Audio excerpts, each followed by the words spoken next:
Welcome back after the break. आप देख रहे हैं अपना favourite show Sangini for today's women.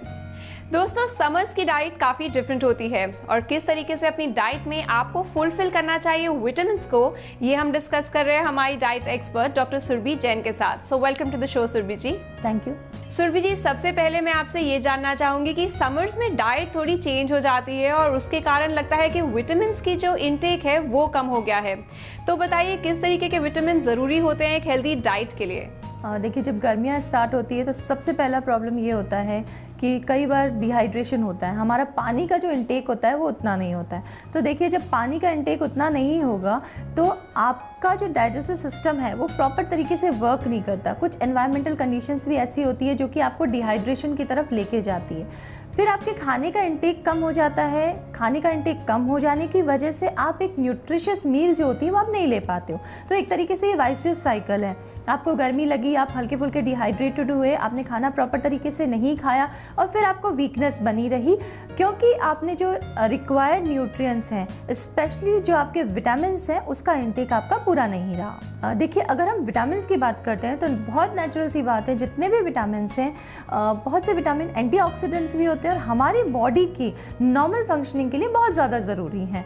वैसे तो सारे ही न्यूट्रिएंट्स, सारे ही विटामिन, सारे ही मिनरल्स ऑप्टिमम मात्रा में हमारी बॉडी को चाहिए होते हैं, पर जो स्पेशली जो विटामिन्स हमें समर के अंदर जिनका हमें इंटेक का ध्यान रखना चाहिए वो होता है विटामिन ए, विटामिन सी और विटामिन ई।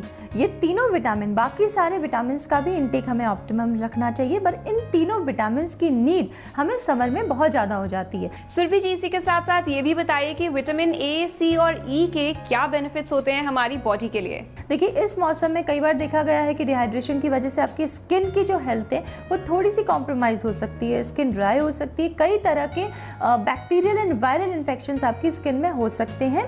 और साथ में जो दूसरा इफेक्ट इसका आईज पे पड़ता है, कई बार अल्ट्रावायलेट रेज की वजह से आपकी स्किन एंड आई की जो हेल्थ है वो उस तरीके से नहीं रहती है। तो इसीलिए हमारे खाने में प्रॉपर मात्रा विटामिन ए की बहुत ज़्यादा ज़रूरी है। तो देखिए, विटामिन ए जो है एक तरीके से हमारा फैट सॉल्युबल विटामिन भी होता है। तो अगर आपने इसका इंटेक करा है ऑप्टिमम मात्रा में तो ये हमारी बॉडी के अंदर जाके स्टोर्ड रहता है। दूसरा जो विटामिन होता है जो कि बहुत ज़्यादा ज़रूरी है वो है विटामिन सी। ये एलर्जिक प्रॉब्लम्स जो होता है, जैसे हे फीवर है, अस्थमा है, कुछ लोगों को इस टाइम पीरियड में ये प्रॉब्लम्स प्रेसिपिटेट हो सकती है, बढ़ सकती है। तो विटामिन सी यानी कि सिट्रस कंटेनिंग जो फूड आइटम्स होते हैं वो आपकी बॉडी की इम्यूनिटी को बढ़ाता है और आपकी बॉडी को तैयार करता है कि वो इस मौसम में ये जितने भी एलर्जिक डिसऑर्डर है इससे लड़ सके। और दूसरा जो विटामिन सी का एक बहुत बड़ा रोल है वो अगेन आपके स्किन की हेल्थ के अंदर है, एक तरीके से आपको ठंडक प्रदान करता है इस मौसम में। तो विटामिन सी का इंटेक भी इस टाइम पे प्रॉपर होना चाहिए। और तीसरा जो हमारा एक विटामिन ई होता है, इसको आप एंटीऑक्सीडेंट बोल सकते हैं, यानी कि सेल की प्री मैच्योर एजिंग को ये रोकता है और इसका एक बहुत बड़ा इफेक्ट है आपकी स्किन की हेल्थ पे। बिकॉज इस टाइम पे अल्ट्रा वायलेट रेज की वजह से आपकी स्किन की हेल्थ सबसे ज़्यादा कॉम्प्रोमाइज़ रहती है।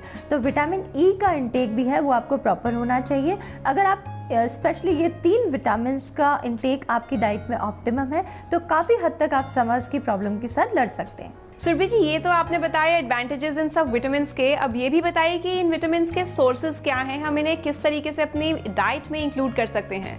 अगर हम सोर्सेज की बात करते हैं तो विटामिन ए के सोर्सेज में जो मेजर सोर्सेज हैं वो ये होता है, लाइक फिशेस में ये प्रेजेंट होता है, कुछ हद तक ये चीज़ में प्रेजेंट होता है, डेयरी प्रोडक्ट्स में प्रेजेंट होता है और साथ में ओट मील के अंदर ये प्रेजेंट होता है। तो ये तो विटामिन ए के डायरेक्ट सोर्सेज हैं जो जिससे कि आपको रेटिनॉल नाम का पदार्थ जो होता है वो मिलता है। एक और चीज़ होती है बीटा कैरोटीन। ये एक ऐसा पिगमेंट है जो बहुत सारे जिसको बोलते हैं ना डार्क फ्रूट कलर वाले वेजिटेबल्स एंड फ्रूट्स के अंदर प्रेजेंट होता है और ये एक प्रीकर्सर होता है विटामिन ए का और बहुत अच्छा सोर्स है कैरेट। तो आप अपनी डेली डाइट में कैरेट को फाइबर के साथ या फिर इसका जूस इसको शामिल रखते हो तो विटामिन ए की जो रिक्वायरमेंट है वो पूरी होती रहती है। अगर हम बात करते हैं विटामिन सी की रिक्वायरमेंट की, तो विटामिन सी जैसे कहा जाता है कि जितनी भी सिट्रस फ्रूट्स हैं, फ्रूट्स एंड वेजिटेबल्स के अंदर तो प्रेजेंट होता ही होता है और साथ में जितने भी सिट्रस फ्रूट्स हैं उसमें इसकी मात्रा बहुत ज़्यादा होती है। और दूसरे फ्रूट्स की हम बात करें तो विटामिन सी प्रेजेंट होता है, कीवी में प्रेजेंट होता है, पपाया में प्रेजेंट होता है और साथ में ऑरेंज हो गया, लेमन हो गया, माल्टा हो गया, इन सब चीज़ों में इसकी मात्रा बहुत ज़्यादा रहती है।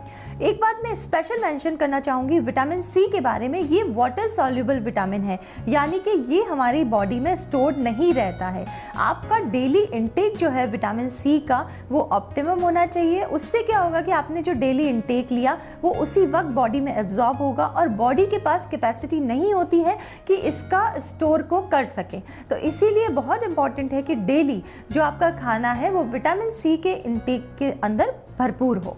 और अगर हम विटामिन ई की बात करते हैं तो बहुत सिंपल सा रूल है, आप जितने भी नट्स खाते हो लाइक आलमंड हो गया, हेज़लनट्स हो गए, इन सब के अंदर विटामिन ई जो है वो प्रचुर मात्रा में होता है। तो आप इन सब नट्स का आप एक नियम बना लें पर डे कि मुझे 5 नट्स हैं, चाहे वो अलग अलग डिफरेंट तरीके के हों, वो मुझे लेने ही लेने हैं। तो विटामिन ई एक एंटीऑक्सीडेंट है जिसकी रिक्वायरमेंट बहुत ज़्यादा नहीं होती है, तो अगर आप लो लेवल पे भी लेते हो तब भी बॉडी की जो रिक्वायरमेंट है वो पूरी हो जाती है। सुरभि जी, इसी के साथ ये भी बताइए कि हम इन विटामिन्स को नेचुरली या फिर सप्लीमेंट के रूप में किस तरीके से इंटेक कर सकते हैं।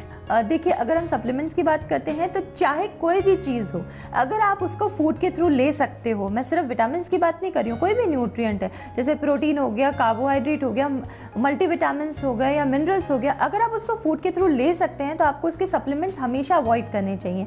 फूड के थ्रू अगर आप कोई भी चीज़ लेते हो तो उसका जो अपटेक है वो जो बॉडी को मिलता है वो बहुत अच्छी तरीके से मिलता है, पर अगर आप सप्लीमेंट लेते हैं तो हो सकता है कि लॉन्ग टर्म में जाके ये आपको नुकसान भी दे सकता है। सुरभि जी, अक्सर देखा जाता है कि बॉडी में कुछ ना कुछ विटामिन्स की कमी हो जाती है, तो इन विटामिन्स की कमी होने से हमारी बॉडी पर क्या इफेक्ट पड़ता है, ये बताइए। अगर हम डेफिशिएंसी की बात करते हैं तो विटामिन ए की जो डेफिशिएंसी है, विटामिन ए 2 चीज़ों के लिए ज़रूरत होता है। सबसे पहले तो आईज़ की हेल्थ के लिए और साथ में स्किन की हेल्थ के लिए। तो देखिए, इसकी जो डेफिशिएंसी होगी वो इन्हीं से रिलेटेड होगी।